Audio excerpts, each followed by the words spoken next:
नमस्कार मित्रों, आप सभी का स्वाभिमान भोजपुरी में हार्दिक अभिनंदन करता हूं। जैसा कि आप सभी अभी तक सावन में कांवर गीत और रक्षाबंधन गीत उसके बाद सुने और जल्द ही अब गणेश चतुर्थी आने वाला है, तो गणपति बप्पा का गाना सुनना तो बनता ही है। जी हाँ, गणपति बप्पा के गाने की पूरी तैयारी हो चुकी है। आप लोग के बीच बहुत जल्द आएगा। जी हाँ, आप लोग के बीच बहुत जल्दी आ जाएगा और आप लोग को बहुत जल्दी अम्बे भक्ति पर सुनने को मिलेगा। जी हाँ, यूट्यूब चैनल अम्बे भक्ति पर आप लोग बहुत जल्द सुन पाएंगे गणपति बप्पा जी के गाने को। और इस गाने की थोड़ी सी डिटेल दे दूँ तो इस गाने का नाम है देव के देव गणेशा, और इसे गाए हैं जावेद अली जी और म्यूज़िक दिए हैं शिव दर्शन जी और लिखे हैं समीर अनजान जी।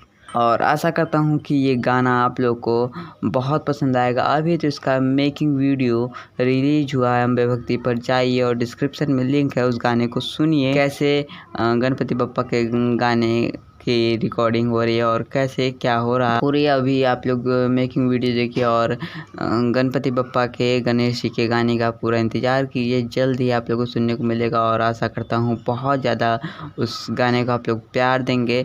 और इसी तरह गाने और वीडियो देखने के लिए हमारे चैनल को सब्सक्राइब करके हमसे जुड़ जाइए। आप लोग के लिए और भी ऐसी बहुत सी सारी खबरें लाता रहूँगा। धन्यवाद।